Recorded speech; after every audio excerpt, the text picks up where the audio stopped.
It's happening again. The San Diego Padres are having the injuries coming in bunches this year. The infield is plagued again with day-to-day and potentially long-term instability and insecurity. We got to talk about what this means for the San Diego Padres, for you as fans, and for everything in between. What's going on, everyone? Christian Pedersen back with another episode of Padres Digest, the show where a couple of us random dudes on the internet opine, whine, over and underreact about the San Diego Padres. I personally overreact to injuries because they just, Okay, look, we're going to talk about all of it. Before we go any further, though, if you could hit the subscribe button, it would be much appreciated. This video of the injury related is a negative one and is dedicated to Luis Arraez and Xander Bogaerts. Arraez and Bogaerts both day to day. They missed the last game in San Francisco, could be available. Dylan Cease also seems to be okay after taking an elbow off his right forearm. Not really going to talk too much about Cease and his implications here because we have a ton of other videos about all the pitching. You can go check all that out. But let's talk about Luis Arraez and Xander Bogaerts. Now, Luis Arraez and Xander Bogaerts are two of the, not that there are non-high-profile Padres, but they are two more high-profile Padres for two separate sets of reasons. The Luis Arraez stats are fantastic, and while 282 is not normally his 300-something like Mr. Tony Gwynn, this guy is still an on-base, ball-in-play production machine. So anytime you take that out of the lineup, the conversation to me becomes the piece missing. The Xander one is a different discussion, though, because that's maybe addition by subtraction. We'll get to that. But for what we got with Luis Arraez here is day-to-day with posterior knee soreness. Given that most of his reps are at the DH and the first base position, I'm not overly worried about the totality of him healing on this one. I think that a little soreness, it's built into not everybody is Cal Ripken Jr., obviously. Not everyone is Lou Gehrig. Not everyone's here to play 20 seasons of nonstop baseball. A little day-to-day, a little load management, a little banged up. It's just part of the modern version of this sport. So having him have a sore knee, that's fine. He doesn't have a bunch of mobility on his defense side required, so it's just as soon as he can start to be hitting and then accelerating out of that box again that they're going to want to see him return to get him back. I think that that's a shorter one. Let me know, though, in the comment section what you think in terms of the possible return of Luis Arraez and whether or not he is somebody that we need to day-to-day slow walk it or if we can just go ahead and get him back. This is the other one.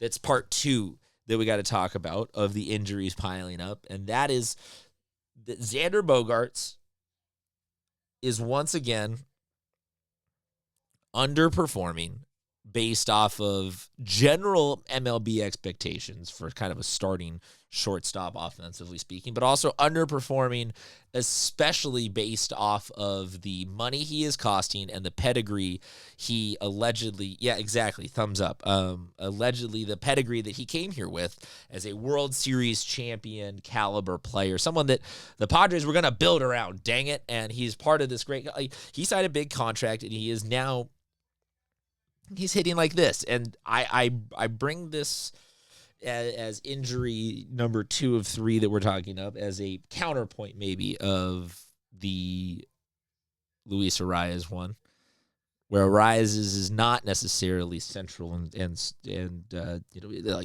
knee thing is going to slow him down to play for. At Xander playing short with shoulder soreness. Reminder, this is where we're at with the injury. Shoulder soreness, quote unquote, our day-to-day. It is Xander's left shoulder, which for those of you that maybe don't keep the head, shoulders, knees, and toes of everybody in the Padres organization entirely, tracked in a spreadsheet somewhere, I will remind you that last year Xander's issue was a fractured left shoulder. So it would lead me to believe that this is something that could be a day-to-day, just a little tweak. Or this could be something that's like, okay, we got to start talking about, is Xander even going to be available for the year? Or what does a Xander with a slight tweak and therefore a regression even end up looking like? Because when you see this on the IL. Do you rush to put this back in the lineup, or does this finally necessitate the conversation of like, maybe we don't have to dish Xander. Maybe we literally can't dish Xander because he's got a shoulder thing and no one's going to take him. But we got to have a more adult conversation about the elephant in the room of like, those numbers right there largely are replaceable, forgettable numbers. The injuries that pile up and come, like, this is the injury where it's that's something that we lose. Arraez out of the lineup, that out of the lineup, the aggregate place, the person we're going to put in their place is going to, and most likely statistically will hit worse than that.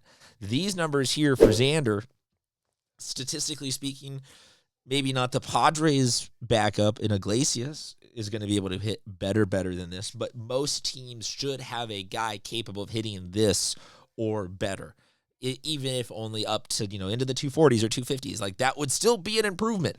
So the question is, do we go about this in the sense of like, we're going to just leave a stopgap guy and give it day to day, and we'll see what, how quickly is Xander going to get back, and what are we really talking about? Okay. Or do we now start and we've got videos up and down the timeline, so hit the subscribe, don't miss any of this stuff where we're talking about left field solutions, but is it also now time to maybe potentially consider trades for shortstop solutions? Or do we move somebody around? Like, does Tatis come back? You can drop a comment below letting me know what you think is maybe the long-term solution. But right now, there is the way that we saw earlier this season, there was punches and bunches of the injuries lining up. It is happening again where the Padres are getting a couple of injuries and they don't have enough depth to just like plug a new guy at, like, we can, like, let's leave Sheets at the first base DH thing. We've got videos on him. He has regret. He's no longer Shohei Ohtani, but he's still hitting really well. Great. Fine. Leave him in. But past that, like, we don't have a backup second and a backup short and a backup third. Like, somebody somewhere, there is going to now be a gap, whether or not as a direct one-to-one plug if it's shortstop. But also, if we don't have a shortstop that can fill that position and reproduce these numbers, at least, then we really got to talk, because unless Jose Iglesias is going to start hitting anywhere comparable to what he did with his little revival that he had with the Mets last year, he is just a backup.